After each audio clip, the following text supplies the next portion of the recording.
ದೇವಮೊಗ ಕಾಣಲಿಕೆ ಪೂರ್ವ ಪಶ್ಚಿಮವೇನು? ದೇವಮೊಗ ಕಾಣಲಿಕೆ ಪೂರ್ವ ಪಶ್ಚಿಮವೇನು? ಧರ್ಮ ಚಿಹ್ನೆಗಳೇನು? ಜಪ ಮಂತ್ರವೇನು?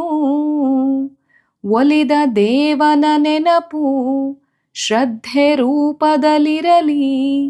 ಒಲಿದ ದೇವನ ನೆನಪು ಶ್ರದ್ಧೆ ರೂಪದಲ್ಲಿರಲಿ.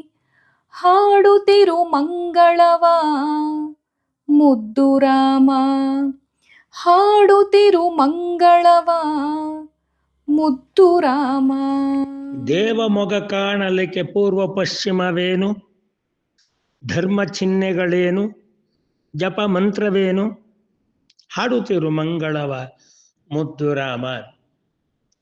ಇಂಥ ಒಂದು ಸುಂದರವಾದ ಈ ಪದ್ಯದಲ್ಲಿ ಸಮನ್ವಯ ದೃಷ್ಟಿಯಿಂದ ಇಡೀ ಜಗತ್ತಿನಲ್ಲಿ ಕಾಣುವ ಸೃಷ್ಟಿ ಸೌಂದರ್ಯವನ್ನೇ ಭಗವಂತನ ಸ್ವರೂಪ ಅಂತ ತಿಳಿಯಬೇಕು ಅನ್ನುವ ಒಂದು ತಿಳುವಳಿಕೆಯನ್ನ ನಮ್ಮ ಮುದ್ದುರಾಮನ ಪದ್ಯದ ಕವಿ ಮಾನ್ಯ ಕೆ.ಸಿ. ಶಿವಪ್ಪನವರು ಇಷ್ಟು ಸರಳವಾಗಿ ತಿಳಿಸಿದ್ದಾರೆ ನೋಡಿ.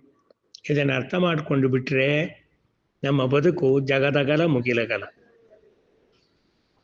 ಪೂರ್ವ ಪಶ್ಚಿಮ ಉತ್ತರ ದಕ್ಷಿಣ ಹೀಗೆಲ್ಲ ಬಗೆಗಳು ಮಾಡಿಕೊಂಡು ನಾವು ಪಾಶ್ಚಾತ್ಯರಿಗಿಂತ ನಾವು ಮೇಲು, ನಮಗಿಂತ ಪಾಶ್ಚಾತ್ಯರ ಮೇಲು, ಇವೆಲ್ಲ ಈ ಚರ್ಚೆಗಳು, ಒಣತರ್ಕಗಳು, ಅನವಶ್ಯಕವಾದ ಪಾಂಡಿತ್ಯದ ಮೂಲಕ ತರ್ಕ ಕುತರ್ಕ ವಿತರ್ಕಗಳ ಜಾತಿ ವಾಸನೆಗಳು, ಆ ಮಠ ಈ ಮಠ, ಆ ಹಠ ಈ ಹಠ, ಆ ಮಾತು ದಿಟ ಈ ಮಾತು ದಿಟ, ಅದು ಸಟೆ ಇದು ಸುಳ್ಳು, ಹೀಗೆಲ್ಲ ತರ್ಕ ಮಾಡಿ ಮಾಡಿ ಮಾಡಿ ಅವರ ಮತಕ್ಕಿಂತ ನಮ್ಮ ಮತ ಶ್ರೇಷ್ಠ, ನಮ್ಮ ಮತಕ್ಕಿಂತ ಅವರ ಮತ ಶ್ರೇಷ್ಠ ಅಂತೆಲ್ಲ ಬಡಿದಾಡುವ ನಮಗೆಲ್ಲರಿಗೂ ಏನೆಲ್ಲ ವೇದಾಂತಗಳನ್ನು, ವಚನಗಳನ್ನು, ದಾಸ ಸಾಹಿತ್ಯದಲ್ಲಿ ಸಾಹಿತ್ಯದ ಅಂಶಗಳನ್ನು, ಹಾಡು ಹಸೆಗಳನ್ನು, ಒಗಟು ಗಾದೆಗಳನ್ನೆಲ್ಲ ನಾವು ಚರ್ಚೆ ಮಾಡಿದರೂ, ಯಾವ ಭಾಷೆಯನ್ನು ಕಲಿತರೂ ನಮ್ಮ ಹೃದಯದಲ್ಲಿ ಕಾಣಬೇಕಾದದ್ದೇನು ಗೊತ್ತಾ?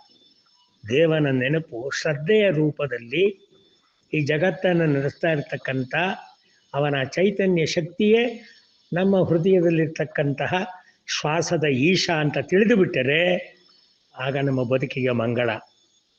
ಅದನ್ನು ಅರ್ಥ ಮಾಡಿಕೊಳ್ಳೋದಕ್ಕೆ ಸಹಿತವಾದಂಥ ಇಂಥ ಸಾಹಿತ್ಯವೇ ನಮಗೆ ನಮ್ಮ ನೆನಪಿಗೆ ನಮ್ಮ ಏಕತೆಯನ್ನು ಭಾವದ ಮೂಲಕ ತಂದೊಡ್ಡುವ ಒಂದು ಹರಿಗೋಲು. ಇದನ್ನು ಅರ್ಥ ಮಾಡಿಕೊಳ್ಳೋಣ. ನಾವೆಲ್ಲ ಒಂದು, ನಾವೆಲ್ಲ ಬಂಧು ಅನ್ನುವುದನ್ನು ತಿಳಿಯೋಣ.